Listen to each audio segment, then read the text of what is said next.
cette quatrième vidéo donc là, de la restauration de mon tracteur, ici présent.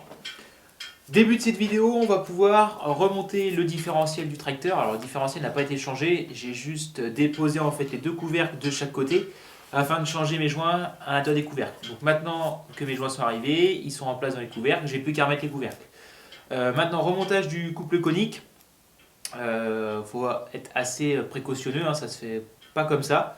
Certains avec l'expérience le font un petit peu, je ne vais pas dire à l'aveugle, mais le font au ressenti, au tâtonnement. Moi, n'ayant pas encore cette expérience, je vais d'abord plutôt me fier aux préconisations constructeurs pour tout ce qui est réglage de l'entredent et précharge. Donc là, c'est ce qui va se passer dans la suite de la vidéo. Remontage de mes deux couvercles de chaque côté et ensuite je pourrai voir quelle est la précharge de mes roulements, est-ce qu'elle est bonne et également est-ce que j'ai un bon jeu entre-dents entre mon pignon conique et ma grande couronne. Donc pour commencer tout ça, je vais d'abord enlever ici mon bloc relevage que j'avais remis pour cacher l'intérieur. Je vais l'enlever, on va pouvoir voir à l'intérieur ce qu'il y a et ensuite on va pouvoir passer au remontage. Sachant que je vais faire, je pense, une fois à blanc, mesurer tout et si toutes mes cotes, toutes mes valeurs sont bonnes, à ce moment-là je redémonterai. J'enduirai mes cales d'épaisseur, donc de pâte à joint comme préconisé, histoire d'être bien sûr que l'étanchéité soit bonne. Et ensuite je remonte tel que et normalement tout devra être encore au bon réglage. Voilà pour ça, c'est parti! Donc voilà, on voit ici notre grande couronne, le circuit de lubrification qu'il y a, donc il va falloir que je remonte. Sur la grande couronne, il y a des petites indications de marquer. Alors normalement j'en ai pas besoin moi. Voilà, donc j'essaierai de vous faire voir après à la caméra un peu mieux. Mais ici en fait j'ai les cotes d'inscrits sur cette grande couronne pour ma distance de couple conique. Donc si j'avais eu à le sortir, à le remettre, ou même de déposer ma boîte avec mon pont arrière, j'aurais une distance à respecter entre le bout de mon pignon conique ici et l'axe de ma couronne, et cette distance est indiquée sur ma couronne. Donc c'est plutôt pas mal. Mais pour ce que j'ai à faire, normalement, ça va pas me servir. Voilà. Donc on commence de ce côté-ci, remontage de mon couvercle ici avec mon nouveau joint spi à l'intérieur. Côté roulement, tac, comme ceci. Avant je vais mettre un point d'huile sur mon joint ici, pareil que j'ai changé à l'extérieur. Tac, voilà, là j'ai mis donc un joint tout neuf. Hop. Et ensuite, on va pouvoir remettre nos cales de serrage. Hop, on remet notre pièce en place. Et c'est parti.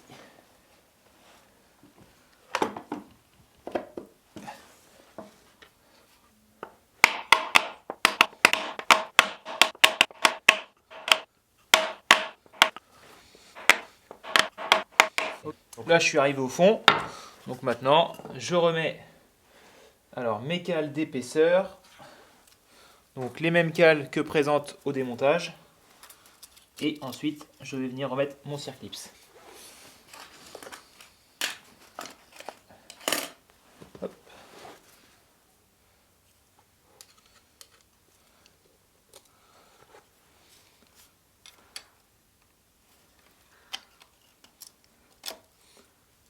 Tac.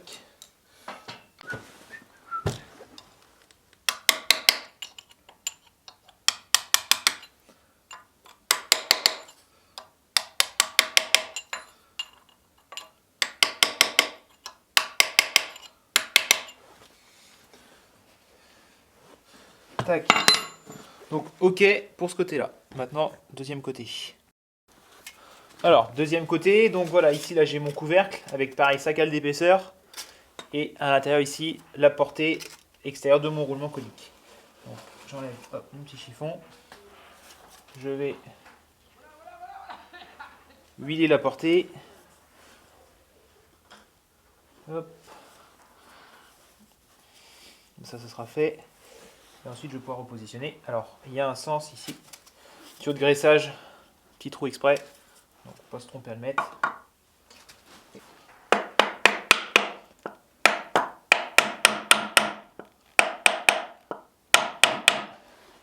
Ok.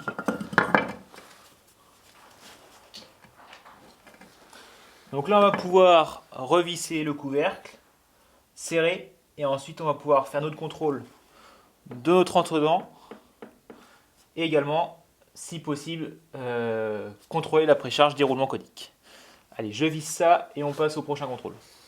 Donc voilà, le tout étant remonté, je vais pouvoir passer à mes contrôles sur mon différentiel. Donc, je vais d'abord mesurer ici l'entre-dent. En fait, c'est la distance qui sépare une dent de mon pignon conique d'une des deux dents de ma couronne. D'accord? Donc là, je vais pouvoir poser un comparateur ici et je vais venir approcher mon aiguille de l'extrémité de ma dent. Voilà. Je vais faire une précharge d'un tour sur mon comparateur. Alors, je suis à 0. Ouais, bon, ça c'est pas trop important. Essayer de me mettre.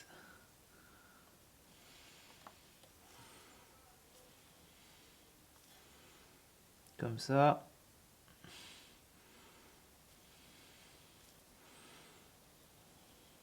Voilà, donc là je suis quasiment à 0. Donc là normalement, objectif, avoir un entre-dent de 2 dixièmes.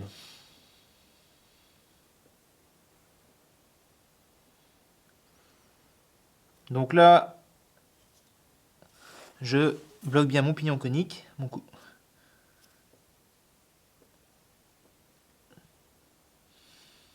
Donc là, si je m'arrête, je suis à 10.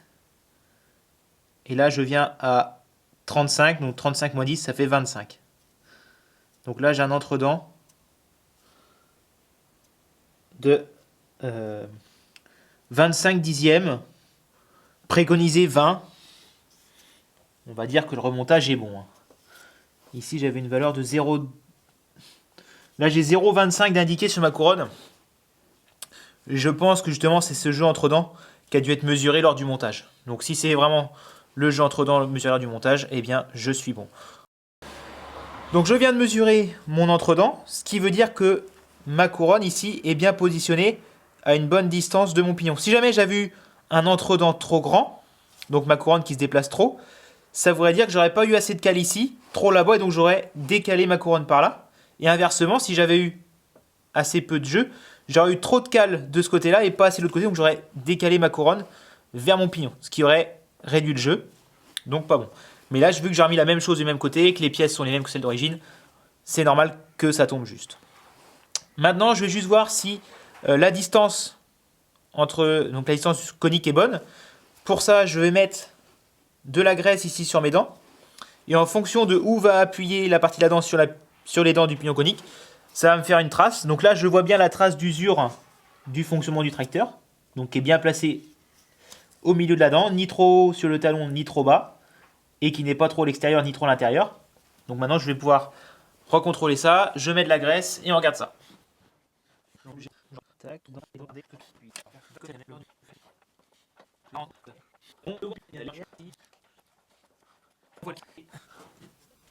Donc, là où il reste de la graisse, c'est qu'il n'y a pas eu de contact. Et là où la graisse est partie, c'est qu'il y a eu contact. Donc là, il y a bien eu contact au milieu de mes dents. Donc, c'est nickel. Il y a de la graisse dans le fond. Parfait. Les dents vont pas jusqu'au bout. En haut, on n'en a plus. Enfin, là, ici, on en a, donc c'est bon. Bon, c'est nickel. Vu pour ça. Donc là, maintenant, je redémonte mes deux côtés. J'enduis mes cales de pâte à joint pour être sûr de l'étanchéité. Et je peux remonter le tout. Et ce sera terminé. Voilà pour ça.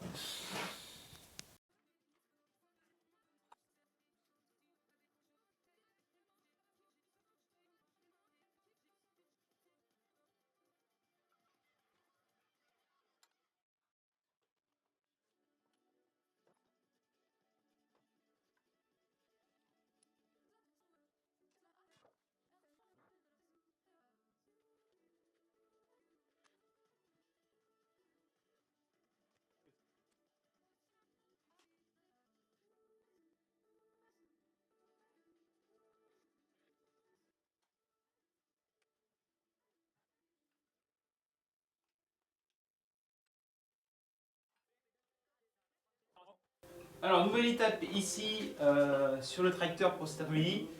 Remonter la boîte intermédiaire devant la boîte de vitesse.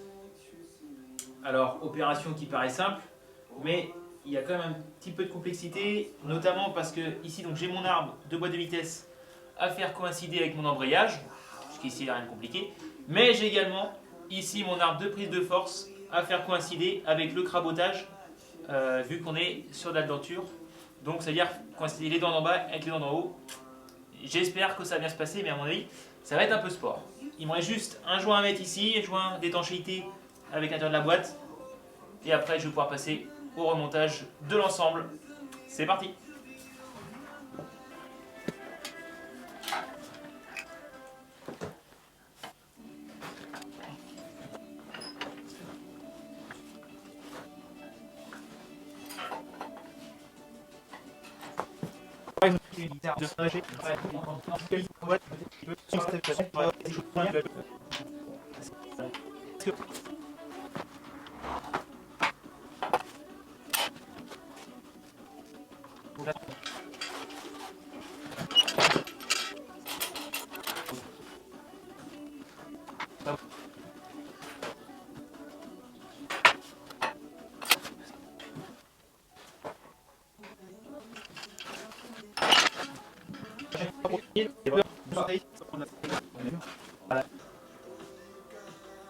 Ça y est, la boîte intermédiaire est enfin en place.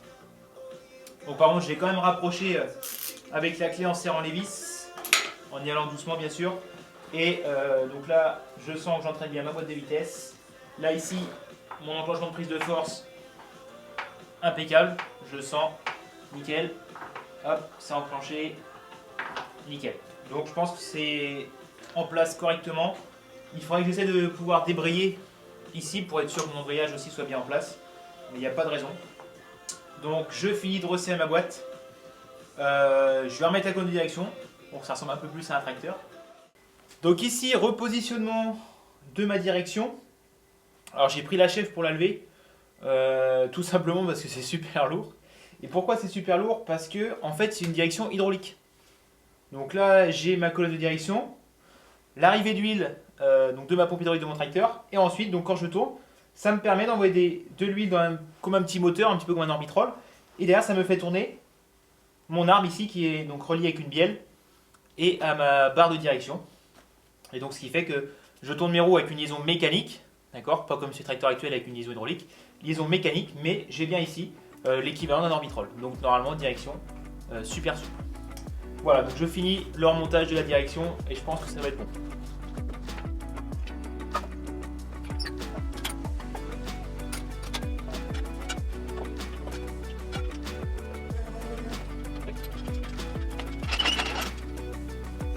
Donc voilà pour cette quatrième vidéo, fin de chantier j'ai envie de dire.